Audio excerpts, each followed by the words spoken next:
Hi, boys, girls, good evening. Today we are going to do the lesson reading of Dharmavyada. Dharmavyada. All right. Who is a Vyada? Vyada is a hunter. All right. Now let's go down. Let's do the lesson reading, and I will also help you with the meaning. What we'll do is we'll read the lesson in Kannada and try to get to the closest meaning in English. All right? Okay. ಪಾಂಡವರು ವನವಾಸ ಮಾಡುತ್ತಿರುವಾಗ ದ್ವೈತವನದಲ್ಲಿ ಸ್ವಲ್ಪ ಕಾಲ ಉಳಿದಿರುತ್ತಾರೆ.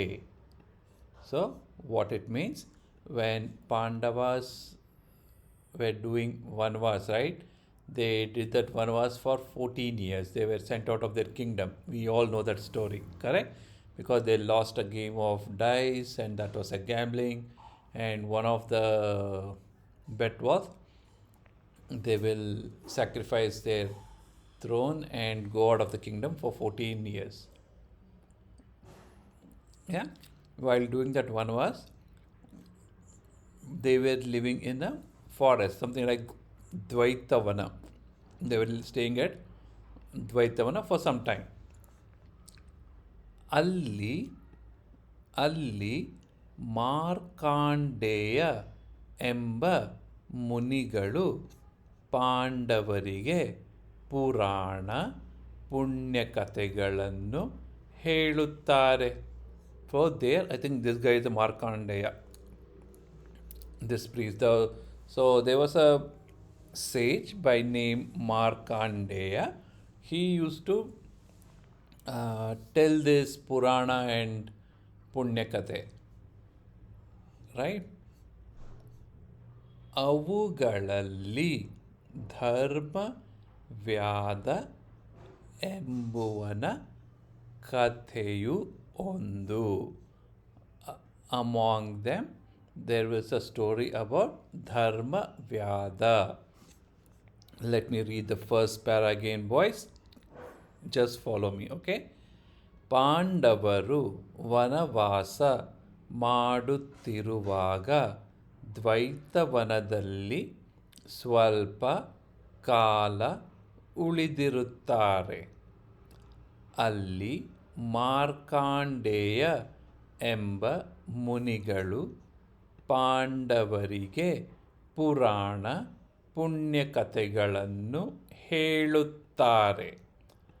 ಅವುಗಳಲ್ಲಿ ಧರ್ಮವ್ಯಾದ ಎಂಬುವನ ಕಥೆಯು ಒಂದು. Now, Dharmavyada is a name of a person. All right? Now, let me read the next para. ಹಿಂದೆ, here, ಹಿಂದೆ ಕೌಶಿಕನೆಂಬ ತಪಸ್ವಿ ಇದ್ದನು. So earlier there was, a long time ago, there was a person by name Kaushika. Now, what do you mean by tapasvi? Who does that penance, right?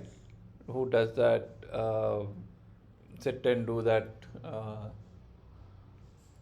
penance, pray to God and chant those mantras while sitting in that position. Yeah, so that's what this guy, this person Kaushika used to do.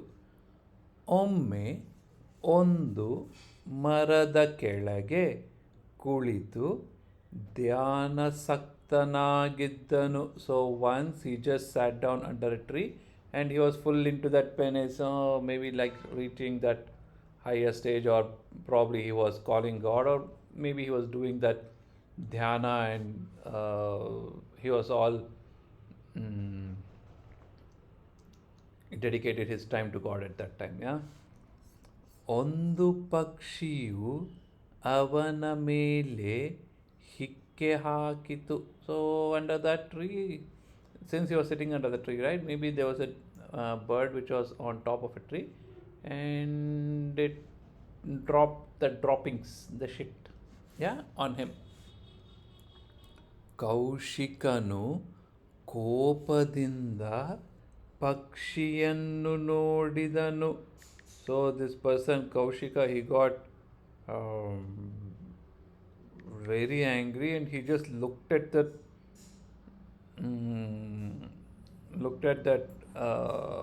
bird full in angry look.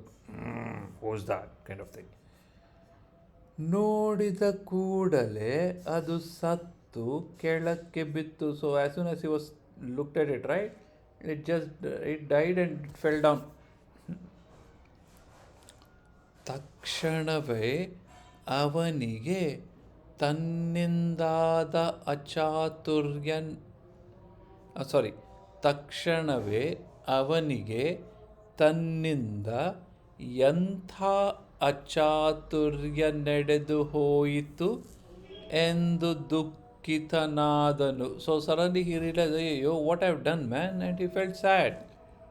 ನಂತರ ಭಿಕ್ಷೆಗಾಗಿ ಬಂದನು. Then he went on for begging those alms. He was not a beggar, but usually these sages and munis, right, during olden days, they used to go and get food from household.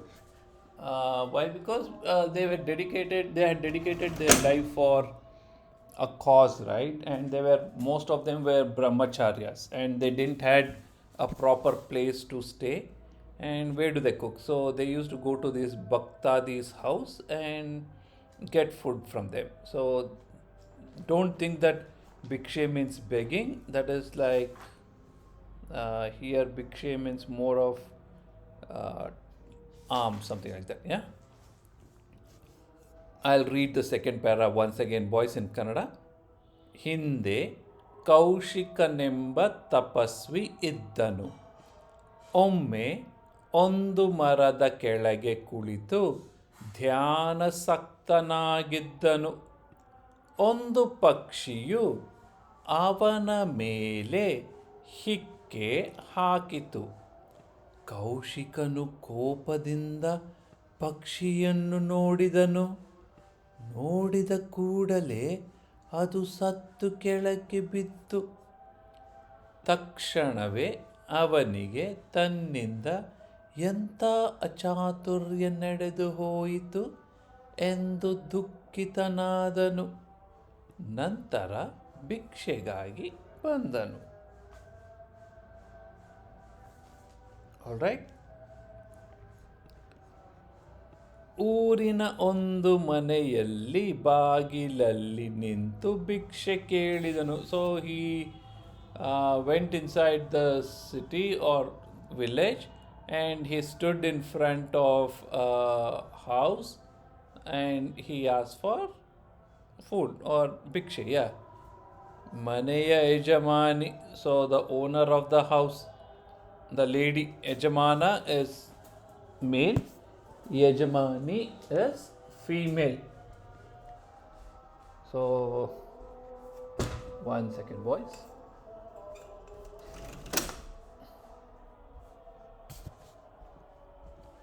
ನಿಂತುಕೊಳ್ಳಿ. ಅಷ್ಟರಲ್ಲಿ ಯಜಮಾನಿಯ ಗಂಡ ಹಸಿದು ಊಟಕ್ಕೆ ಬರಲು ಅವನಿಗೆ ಬಡಿಸುತ್ತಾ ಆ ತಪಸ್ವಿಯನ್ನು ಮರೆತಳು. So what she told is, when this Kaushika had come, right, she said, please stand there. And by that time her husband came home and he was very hungry, and she started serving the food. ತುಂಬ ಹೊತ್ತಿನ ನಂತರ ಹೊರಗೆ ಬಂದಳು, and she came out after a long time. Yeah, so let me repeat this sentence. ಮನೆಯ ಯಜಮಾನಿ ನಿಂತುಕೊಳ್ಳಿ. ಅಷ್ಟರಲ್ಲಿ ಯಜಮಾನಿಯ ಗಂಡ ಹಸಿದು ಊಟಕ್ಕೆ ಬರಲು ಅವನಿಗೆ ಊಟ ಬಡಿಸುತ್ತಾ ಆ ತಪಸ್ವಿಯನ್ನು ಮರೆತಳು. ತುಂಬ ಹೊತ್ತಿನ ನಂತರ ಹೊರಗೆ ಬಂದಳು. All right, let's go for the next page. Oh God, what is this?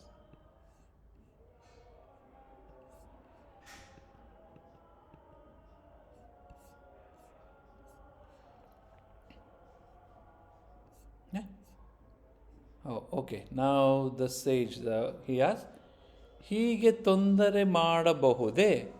Can you trouble me like this? You made me wait for such a long time, right? Is this fair? That's what it means, yeah? Tapasvi, what he said? ಹೀಗೆ ತೊಂದರೆ ಮಾಡಬಹುದೇ ಮನೆಯ ಯಜಮಾನಿ. So what she said, the lady, Ayya Tapasvi, oh the sage, oh sage, ಕ್ಷಮಿಸು, forgive. ನನ್ನ ಪತಿ ಹಸಿದು ಬಳಲಿ ಬಂದಿದ್ದು ಅವನ ಉಪಚಾರದಲ್ಲಿದ್ದೆ. Kindly forgive me. My husband had come home hungry and I was serving him. Tapasvi, ನೀನು ಗರ್ವಿಷ್ಠೆ means ahankari. You have that, what is the right meaning for ahankari? Garvishte. Something like you have attitude. They tell them, hey, yen bacha attitude nammele. Like that. ನಿನಗೆ ಈ ಮುನಿಗಳು ದೊಡ್ಡವರಾಗಲಿಲ್ಲ. So you never thought this sage is bigger. ನಿನ್ನ ಗಂಡ ದೊಡ್ಡವನಾದನು. Your husband is bigger. ಓಹೋ. ಗೃಹಿಣಿಯಾಗಿದ್ದು ಹೀಗೆ ಈ ಮುನಿಗಳನ್ನು ತಿರಸ್ಕರಿಸಬಹುದೇ? So being a Gruhini is more of a homemaker or a lady who's married, need not have to be a homemaker, a married lady.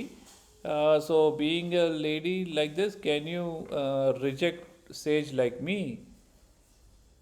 Ivaru binkiya hage. So he is like a fire. Oh, Pushpa. What is that? You think Pushpa is flower? No, Pushpa is fire. Maybe the sage means the same. Hey, now don't compare this and that, man.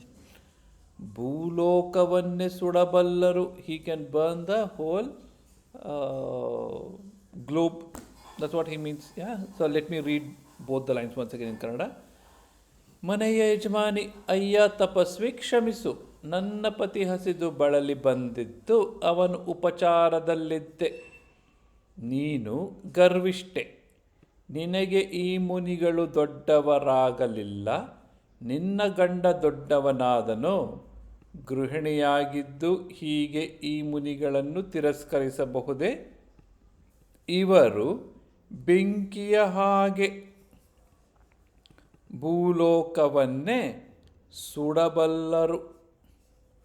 ಮನೆಯ ಯಜಮಾನಿ, ನಾವು what that lady says, ಅಯ್ಯ ನೀನು ಆ ಪಕ್ಷಿಯನ್ನು ಕೋಪದಿಂದ ಕೊಂದು ಬಂದಿರುವುದನ್ನು ನಾನು ಬಲ್ಲೆ. Now she says, oh mister, I know what you have done, ma. You have killed that bird in your anger and you have come here. I know that. ತಪಸ್ವಿಗಳು ದೇವರ ಸಮಾನ. So sages are as good as are equivalent to God. ನಾನು ಅವರನ್ನು ಎಂದಿಗೂ ತಿರಸ್ಕರಿಸುವುದಿಲ್ಲ. I will never reject them in my ever. ನನ್ನ ಈ ಅಪರಾಧವನ್ನು ಕ್ಷಮಿಸಬೇಕು. So now you need to forgive this crime. ನಾನು ಗಂಡನನ್ನೇ ದೇವರೆಂದು ಭಾವಿಸಿದವಳು. ಓಹೋ, what kind of wife man? What a life. I have always thought my husband is my God. And there are some ladies who call their husbands dog. What to do?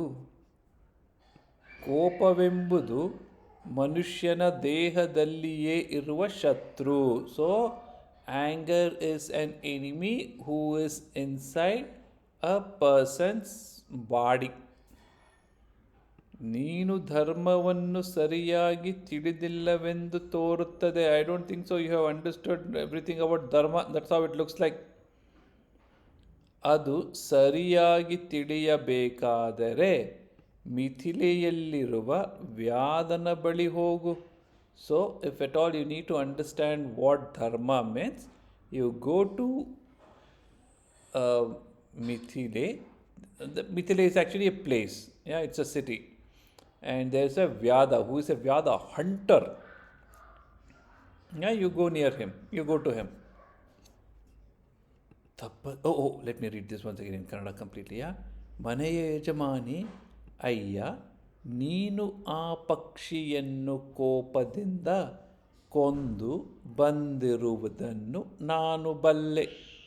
ತಪಸ್ವಿಗಳು ದೇವರ ಸಮಾನ. ನಾನು ಅವರನ್ನು ಎಂದಿಗೂ ತಿರಸ್ಕರಿಸುವುದಿಲ್ಲ. ನನ್ನ ಈ ಅಪರಾಧವನ್ನು ಕ್ಷಮಿಸಬೇಕು. ನಾನು ಗಂಡನನ್ನು ದೇವರೆಂದು ಭಾವಿಸಿರುವವಳು. ಕೋಪವೆಂಬುದು ಮನುಷ್ಯನ ದೇಹದಲ್ಲಿಯೇ ಇರುವ ಶತ್ರು. ನೀನು ಧರ್ಮವನ್ನು ಸರಿಯಾಗಿ ತಿಳಿದಿಲ್ಲವೆಂದು ತೋರುತ್ತದೆ.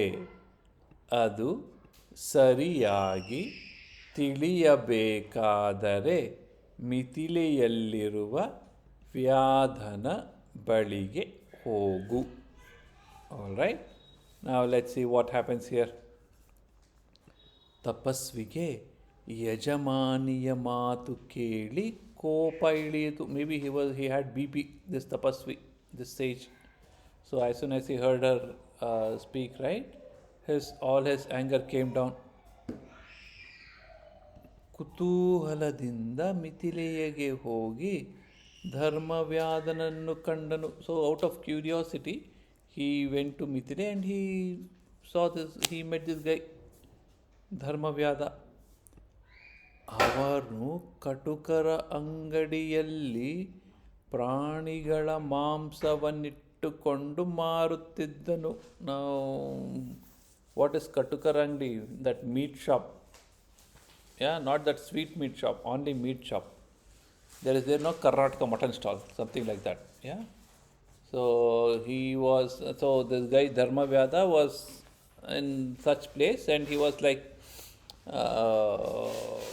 he used to sell those meat. ಅಲ್ಲಿಗೆ ತಪಸ್ವಿ ಬಂದು ನಿಂತನು. And this sage, he went and stood there. ವ್ಯಾಧ ಬಂದ ತಪಸ್ವಿಗೆ ನಮಸ್ಕಾರ ಮಾಡಿ, so he did a salute, sir, ನಮಸ್ಕಾರ ಸಾರ್. ಒಬ್ಬ ಗೃಹಸ್ಥೆ ತಮ್ಮನ್ನು ಕಳುಹಿಸಿಕೊಟ್ಟಳಲ್ಲವೇ? One lady sent you here ನಾ? ತಾವು ಬಂದ ಉದ್ದೇಶ ನನಗೆ ಗೊತ್ತು. And I know your intention, why you are here. ತಪಸ್ವಿ ಆ ಮಾತನ್ನು ಕೇಳಿ ಸಂತೋಷ ಪಟ್ಟ. And he was like very happy. What man, ಆಹಾ, ಇದೆಂಥ ಆಶ್ಚರ್ಯ. He was like, what a surprise, what a sudden surprise. ವ್ಯಾಧ, ಮುನಿಗಳೇ, ಮಾತನಾಡುವುದಕ್ಕೆ ಇದು ತಕ್ಕ ಸ್ಥಳವಲ್ಲ. Then he says, oh my dear sage, to talk and all this not a very good place. ನಮ್ಮ ಮನೆಗೆ ಹೋಗೋಣ ಬನ್ನಿ, let us go to my house. ಮನೆಗೆ ಬರುವವರು ವ್ಯಾಧನು ಮುನಿಗಳಿಗೆ ತಕ್ಕ ಉಪಚಾರ ಮಾಡಿದರು. ನಾವು they went to the house and he did all that nice. He took care of them nicely. Maybe he served him some, I don't know, he did some nice satkara to him. Yeah. ತಪಸ್ವಿ, ಅಯ್ಯ, ನೀನು ಮಾಡುತ್ತಿರುವ ಕೆಲಸಕ್ಕೂ ನಿನ್ನ ಸ್ವಭಾವಕ್ಕೂ ತಕ್ಕುದಲ್ಲ. Hey, what is your work and what is your character? They both are kind of not mixing. ನೀನು ಘೋರ ಕರ್ಮವನ್ನು ಮಾಡುತ್ತಿರುವೆ. Now you are doing something which is not a good deed, it's a very bad deed. ವ್ಯಾಧ, ಮುನಿಗಳೇ, ಇದು ನನ್ನ ಕ್ರಮಾನುಸಾರವಾಗಿ ಬಂದ ವೃತ್ತಿ. ನಾವು this has come because of my, what you mean by ಕ್ರಮಾನುಸಾರವಾಗಿ? It's more of, has come from my profession. Yeah, I've been doing this and this has become my profession. My act has become my practice has become my profession, something like that. Yeah. ಅದೇ ನನಗೆ ಧರ್ಮ. Now that is what my religion. ಅದನ್ನು ನಾನು ನಡೆಸುತ್ತಿದ್ದೇನೆ. That's what I am following. ಜೊತೆಗೆ ತಂದೆ ತಾಯಿಗಳ ಸೇವೆ ಮಾಡುತ್ತಾ, along with that I have been serving my parents, mother, father. ಸತ್ಯವಾಡುತ್ತಾ, always speaking truth. ಅಸೂಯೆ ಪಡದೆ, not having that stomach burn because of others' achievement. ಕೈಲಾದಷ್ಟು ದಾನ ಮಾಡುತ್ತಾ ಇದ್ದೇನೆ, and I have been donating how much ever I can. ಪ್ರಾಣಿಗಳ ಮಾಂಸವನ್ನು ಮಾರುತ್ತೇನೆ. I do sell that meat of animals. ಆದರೆ ನಾನು ತಿನ್ನುವುದಿಲ್ಲ, but I don't eat them. Hey, what kind of person man? Okay, ನೀನು ಹೇಳುವುದೇ ಮುನಿ ತಪಸ್ವಿ, ನೀನು ಹೇಳುವುದೆಲ್ಲ ನ್ಯಾಯವಾಗಿದೆ. Whatever you said is correct. ನೀನು ಧರ್ಮವಂತನಾಗಿ ಕಾಣುತ್ತೀಯ, and you look like a very pious man. ನಿನಗೆ ತಿಳಿಯದ ವಿಷಯವೇ ಇಲ್ಲ, and there is nothing that you don't know. Okay, let me read everything in Kannada once again. ತಪಸ್ವಿಗೆ ಯಜಮಾನಿಯ ಮಾತು ಕೇಳಿ ಕೋಪ ಇಳಿಯಿತು. ಕುತೂಹಲದಿಂದ ಮೀಥಿಲಿಯಗೆ ಹೋಗಿ ಧರ್ಮವ್ಯಾದನನ್ನು ಕಂಡನು. ಅವನು ಕಟುಕರ ಅಂಗಡಿಯಲ್ಲಿ ಪ್ರಾಣಿಗಳ ಮಾಂಸವನ್ನಿಟ್ಟುಕೊಂಡು ಮಾರುತ್ತಿದ್ದನು. ಅಲ್ಲಿಗೆ ತಪಸ್ವಿ ಬಂದು ನಿಂತನು. ವ್ಯಾಧ ಬಂದ ತಪಸ್ವಿಗೆ ನಮಸ್ಕಾರ ಮಾಡಿ, ಒಬ್ಬ ಗೃಹಸ್ಥೆ ತಮ್ಮನ್ನು ಕಳುಹಿಸಿಕೊಟ್ಟಳಲ್ಲವೇ? ತಾವು ಬಂದ ಉದ್ದೇಶ ನನಗೆ ಗೊತ್ತು. ತಪಸ್ವಿ ಆ ಮಾತನ್ನು ಕೇಳಿ ಸಂತೋಷಪಟ್ಟ. ಆಹಾ, ಇದೆಂಥ ಆಶ್ಚರ್ಯ! ಮುನಿಗಳೇ, ವ್ಯಾಧ ಮುನಿಗಳೇ, ಮಾತನಾಡುವುದಕ್ಕೆ ಇದು ತಕ್ಕ ಸ್ಥಳವಲ್ಲ. ನಮ್ಮ ಮನೆಗೆ ಹೋಗೋಣ ಬನ್ನಿ. ಮನೆಗೆ ಬರುವರು. ವ್ಯಾಧನು ಮುನಿಗಳಿಗೆ ತಕ್ಕ ಉಪಚಾರವನ್ನು ಮಾಡಿದನು. ತಪಸ್ವಿ, ಅಯ್ಯ, ನೀನು ಮಾಡುತ್ತಿರುವ ಕೆಲಸಕ್ಕೂ ನಿನ್ನ ಸ್ವಭಾವಕ್ಕೂ ತಕ್ಕುದಲ್ಲ. ನೀನು ಘೋರ ಕರ್ಮವನ್ನು ಮಾಡುತ್ತಿರುವೆ. ಮುನಿಗಳೇ, ಇದು ನನಗೆ ಕ್ರಮಾನುಸಾರವಾಗಿ ಬಂದ ವೃತ್ತಿ. ಅದೇ ನನಗೆ ಧರ್ಮ. ಅದನ್ನು ನಾನು ನಡೆಸುತ್ತಿದ್ದೇನೆ. ಜೊತೆಗೆ ತಂದೆ ತಾಯಿಗಳ ಸೇವೆ ಮಾಡುತ್ತಾ, ಸತ್ಯವನ್ನಾಡುತ್ತಾ, ಅಸೂಯೆ ಪಡದೆ ಕೈಲಾದಷ್ಟು ದಾನ ಮಾಡುತ್ತಾ ಇದ್ದೇನೆ. ಪ್ರಾಣಿಗಳ ಮಾಂಸವನ್ನು ಮಾರುತ್ತೇನೆ, ಆದರೆ ನಾನು ತಿನ್ನುವುದಿಲ್ಲ. ನೀನು ಹೇಳುವುದೆಲ್ಲ ನ್ಯಾಯವಾಗಿದೆ. ನೀನು ಧರ್ಮವಂತನಾಗಿ ಕಾಣುತ್ತೀಯ. ನಿನಗೆ ತಿಳಿಯದ ವಿಷಯವೇ ಇಲ್ಲ. Okay, now let's go to the last page. Oh, it's only this much, man.